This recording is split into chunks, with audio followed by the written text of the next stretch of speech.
It's a range of punishment, and it'll be in the province of the judge, whoever gets the case. But it could be from 0 all the way to life imprisonment. What happens when a rapper fresh out of federal prison turns around and targets the same man who helped build his name? Pooh Shiesty had everything lined up: a platinum run, a real second chance, and an ankle monitor reminding him not to mess it up. In one wild afternoon, all of that allegedly went out the window, and the trail he left behind was almost unbelievable. He walked out in October 2025 with eyes on a fresh start, but just 5 months later, he was tied to a brand new situation, this time involving the very person who helped put money in his pocket. The streets were talking heavy, but the feds were listening even harder, and they do not miss details. Born Donald Williams Jr. on November 8, 1999 in Memphis, Tennessee, Shiesty came up in a city known for its gritty, no-filter sound. Memphis rap hits different, heavy beats, real stories, and pain woven into every bar, and he fit right into that energy without forcing it. His 2019 track Hell Night with Big 30 started making noise, and by mid-2020 the buzz was undeniable. Then came the co-sign that changed everything. Gucci Mane, a major figure in the rap game, reached out. On June 19, 2020, Shiesty signed to 1017 Records under Atlantic, and from that moment, the spotlight got brighter fast. Their track Still Remember stamped the connection publicly, locking in that mentor-protege dynamic. Gucci wasn't just signing artists. He was building a brand, mixing music with street credibility, and Shiesty was positioned right at the center of it all. The rise was quick and loud. Supersede indictment, man. This the indictment out the original indictment, so we got indicted twice. So they smacked us with more charges, nigga. His 2021 mixtape Shiesty Season went platinum, and Back in Blood with Lil Durk was everywhere. Radio, playlists, social media, non-stop. Gucci invested serious time and resources, pushing him as the face of the new one, 017. And for a minute, it looked like a perfect formula where everybody wins. From the outside, it looked like the label blueprint was working flawlessly. Find talent, develop it, and elevate it to the top. That is how the game is supposed to go. Gucci's post-prison vision of rebuilding 1017 with authentic Southern artists seemed to be hitting perfectly, especially with Shiesty blowing up so fast. But real life does not always follow the plan. In October 2020, legal trouble popped up with serious charges in Florida, and by 2021, more issues added pressure. Then in January 2022, he took a federal plea tied to firearms conspiracy and was sentenced to 63 months. He ended up serving around 3 years in a federal facility in Pennsylvania. But even from inside, the music did not stop. Shiesty Season, Certified dropped in 2022, and Gucci was still involved, making it seem like everything between them was still solid on the surface.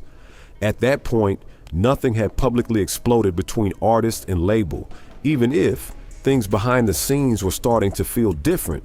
Then came his return, and he made sure people saw him speak on it. On live stream, he was talking fast, repeating himself, but one message stood out clear. He wanted everyone to believe he stayed solid during his time locked up.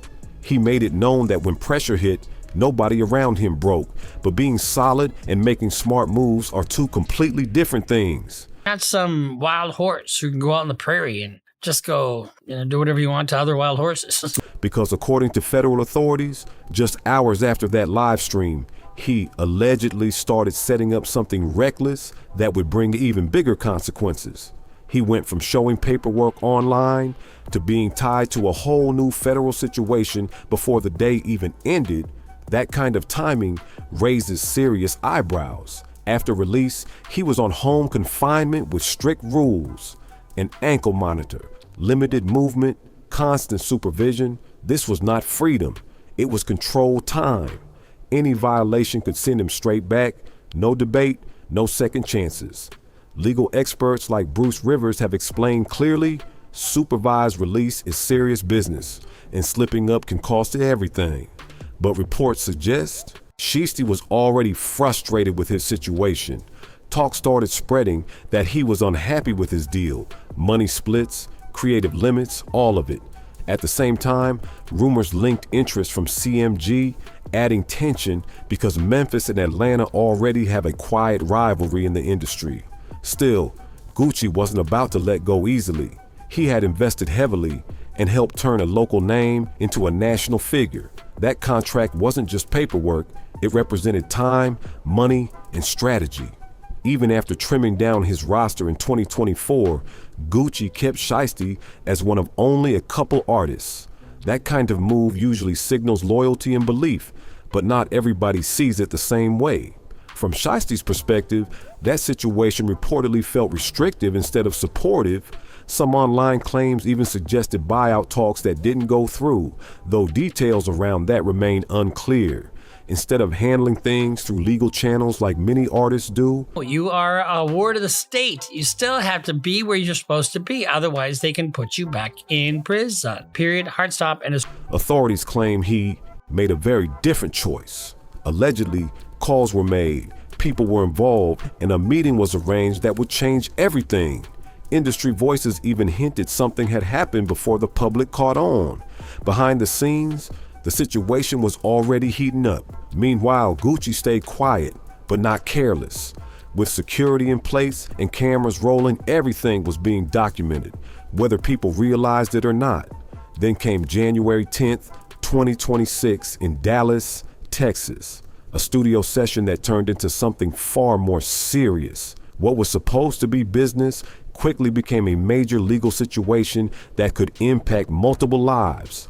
According to federal documents, the meeting was arranged to discuss contract issues. From Gucci's side, it looked like a normal sit-down between people who had worked together for years.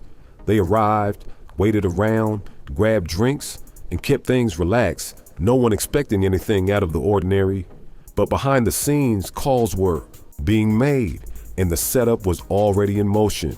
Once inside, things shifted. A larger group entered than expected, not just a casual meeting size, and the energy in the room started to change quickly. At one point, Shiesty was reportedly on the phone with his probation officer while being far outside his allowed area, claiming he had permission to travel. That detail alone raised serious concerns later on. What followed escalated fast. Inside a private room, paperwork was presented, and tensions grew when it wasn't accepted. Then the situation reportedly turned into something far more serious, involving threats and force. From there, thinking that shit will break us or make us.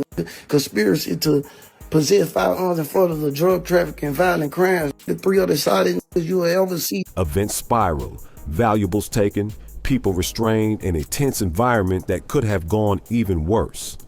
Thankfully, no lives were lost, but the legal consequences attached to what allegedly happened were massive. What really shocked observers was the amounts of evidence left behind. GPS tracking, surveillance footage, phone data, and more, all pointing in the same direction. And then came social media activity shortly after, where items believed to be connected to the incident were displayed publicly. That kind of exposure only made things easier for investigators. One detail stood out above the rest. An item taken reportedly had a tracking device inside, allowing movements to be followed closely. At that point, the situation was almost fully mapped out. For months, authorities built their case carefully, collecting every piece of information available. Then in April 2026, coordinated arrests took place across multiple cities. Most of those involved were taken into custody, while one individual remained outstanding. The main charge, conspiracy tied to kidnapping under federal law, carries extremely serious penalties, including the possibility of life in prison. Federal cases operate differently, with strict sentencing structures and limited reductions. Once you are in that system, every decision matters, and the consequences hit hard. The Northern District of Texas held that press conference, and they were dead serious. This is not the kind of court where people play games and expect sympathy later. Bruce Rivers had already said this district does not have patience for reckless behavior, and from everything laid out, that point hit hard. prosecutors came in talking with confidence because they had a mountain of evidence behind them. Subpoenas. Now this is felon in possession of a firearm. Okay, if it's a 924C, it's a 5-year mandatory minimum. But if it's used in connection with a crime, it's a 10-year mandatory minimum. Search warrants, surveillance, digital records, and help from the FBI, Memphis Police Department, and the Shelby County Sheriff's Office all got poured into this case. They made it clear they moved fast, and they were proud of how tight the case looked. Then they zeroed in on Shiesty in a way that made the whole room feel colder. Catching a new federal case while still under supervision from the last one is the kind of thing judges take very seriously. To the court, that sends one ugly message. This person did not learn, did not slow down, and did not use the second chance he was given. On April 8th, 2026, U.S. Magistrate Judge Renee Harris Tolliver denied bond and remanded him to federal custody in Dallas. The judge pointed to the firearms allegations, the possible life exposure, and the ankle monitor violation. At that moment, it was clear he was not walking out. And here's the part that makes the whole story hit even harder. The contract he allegedly forced Gucci Mane to sign means nothing if it was signed under physical duress. Under U.S. law, paperwork signed because of threats or force can be thrown out. Legal experts across the board made it plain that the original 1017 deal still stands unless a real court says otherwise. So after all that chaos, all that risk, and all those lives dragged into the mess, the paper he was trying to get has no real legal power at all. That is the brutal part. He allegedly blew up his own future, pulled his father into a federal conspiracy case, brought serious heat onto his circle, and still did not escape the contract he wanted gone. Rick Ross spoke on it in a way that cut through the noise. He was not choosing sides, but he made it clear this was never the way to handle a business problem. His point was simple. If the deal is bad, you sit down with lawyers, fight through the system, and negotiate your way out like smart people do. Ross said it plain because he knows how this game works. You do not force your way out of contracts with threats or street pressure. You go to the table, bring representation, and argue your value the right way. Plenty of major artists have fought bad deals before, and the ones who won did it through business battles, not reckless moves. Prince is one of the biggest examples of that.